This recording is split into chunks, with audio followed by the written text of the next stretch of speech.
வணக்கம். புதுக்குறள் ராமமூர்த்தி ஆகிய நான் சில புது குறள்களை இயற்றியுள்ளேன். அதில் ஒரு குறளை இப்பொழுது உங்களோடு பகிர்ந்து கொள்ள விரும்புகின்றேன். அதாவது பொறாமை என்கின்ற ஒரு தலைப்பில் ஒரு குறள். சிலர் சொல்வார்கள், நன்கு வாழ்ந்தவர்கள் வீழக்கூடாது, வாழ்க்கையில் தாழ்ந்து போகக்கூடாது, அது மிகப்பெரிய துன்பம் என்று சொல்வார்கள். அந்த கருத்தினை மனதில் கொண்டு ஒரு குறள் ஒன்றை இயற்றியுள்ளேன்.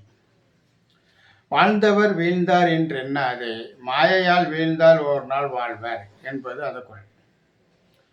நன்கு வாழ்ந்தவர்களும் மாயையால் ஒரு நாள் அவர்களுக்கு தெரியாமல் தாழும் நிலை உருவாகலாம்.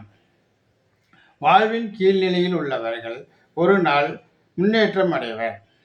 ஆதலின் வீழ்ந்தோரை கண்டு ஏளனம் செய்யாதீர்கள், வீழ்ந்தோறும் நன்கு வாழும் நாள் உருவாகும் என்பது இதனுடைய பொருள்.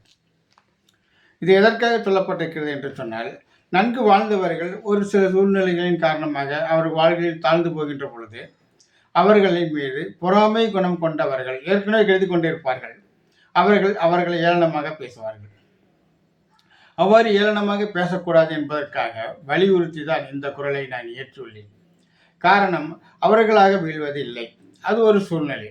அந்த சூழ்நிலையில் அவர்கள் வீழ்ந்து போகின்ற பொழுது அவர்களை மற்றவர்கள் ஏளனமாக பேசக்கூடாது. அவ்வாறு வீழ்ந்தவரும் ஒரு நாள் வாழுகின்ற பொழுது அவர்களின் உதவி உங்களுக்கு தேவைப்படும். ஆக அந்த போன்ற நினைவை நீங்கள் கருத்தில் கொண்டு பிறரை பேசாமல் இருத்தல் வேண்டும் என்பதற்காக இந்த குறளை இயற்றியுள்ளேன். நன்றி, வணக்கம்.